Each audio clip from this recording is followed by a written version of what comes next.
Hi, this is the early 1900 news. Thanks for tuning in. Today in the 20th century America, the government is finding a compromise between big businesses who want natural resources and a natural conservationists. We are here with the head of the U.S. Forest Service, Mr. Gifford Pincott. Thank you for having me. Why have you chosen to fight for this compromise? The American people have evidently made up their mind that our natural resources must be conserved. That's good. But this only answers half the question. For whose benefit shall they be conserved, for the benefit of the many or for the use and profit of the few?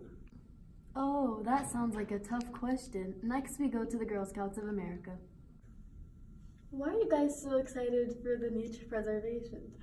We're just so excited for the chance to experience a different environment.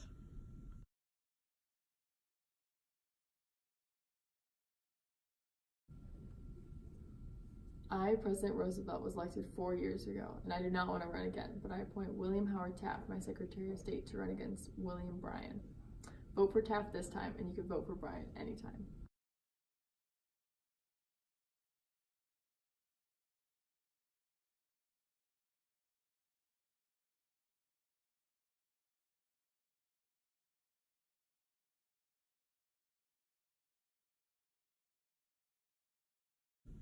I, Taft, won, and I intend to pursue a progressive agenda. I want to consolidate rather than expanding Roosevelt's reforms.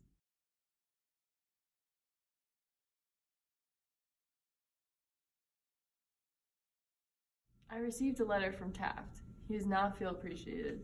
He does not feel like he was the president I was.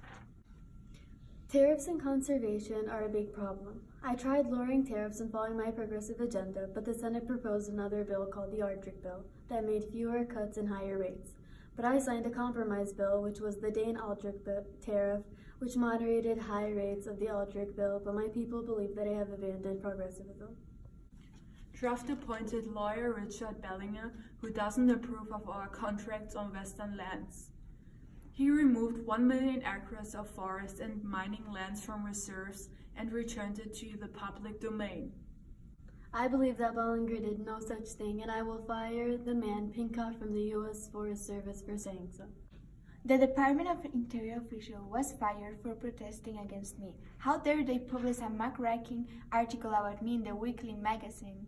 Hi, I'm President Taft, and I don't know what to do to keep the Republican Party together. On one side of the spectrum, the progressives want to change everything, and on the other side, the conservatives want to stay the way that they are. We shouldn't even have Joseph Cannon as our chairman of the House Rule Committee. Let's get rid of him.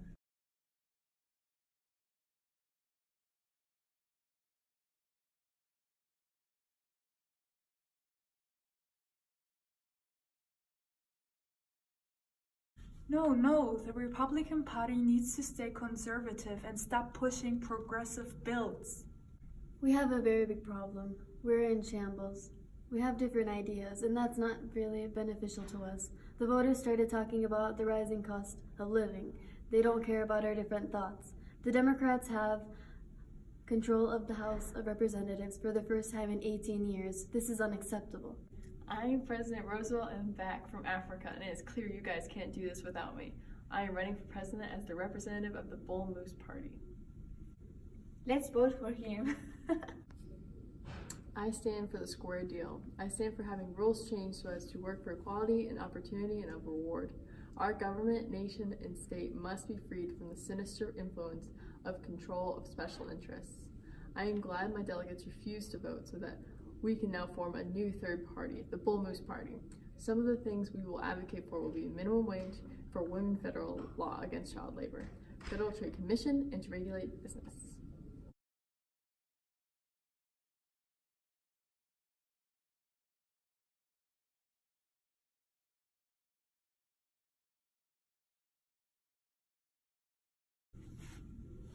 My name is Theodore Roosevelt. I represent the Bull Moose Party, and I am running for president.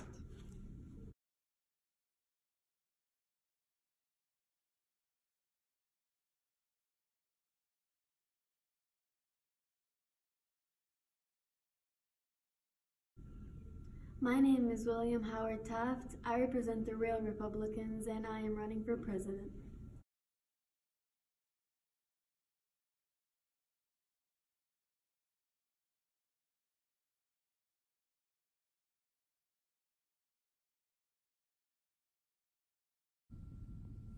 My name is Woodrow Wilson. I represent the Democrats and I'm also running for president.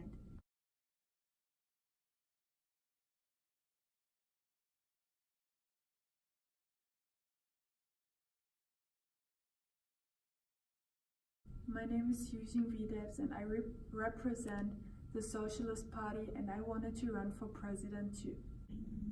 America, please don't vote for someone like Taft that has the head of a guinea pig. Oh yeah, at least I'm not a dangerous egotist. Fathead. That's exactly what a dangerous egotist would say.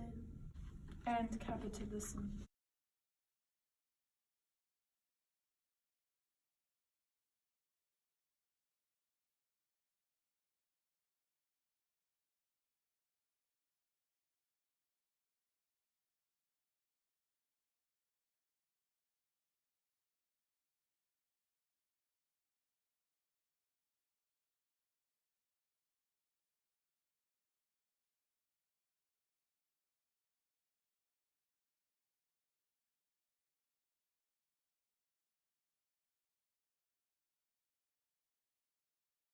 Thank you. I promise to break up trust and expand the government's role in special reform. Thank you very much.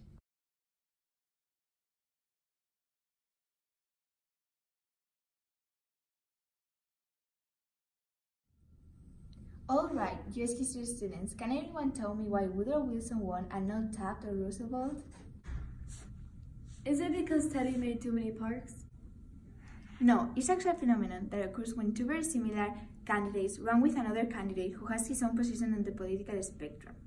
Roosevelt and Taft split the Republican Party and therefore the votes. Wilson only had to win 42% of the popular vote in order to win the election. To be frank, the votes were spread out across the board. More than 75% of the votes went to reform candidates. Can anyone tell me why is this that important? This signifies that America clearly wanted a change. Wilson went on the break of trust and expanded social reform. Great, good job.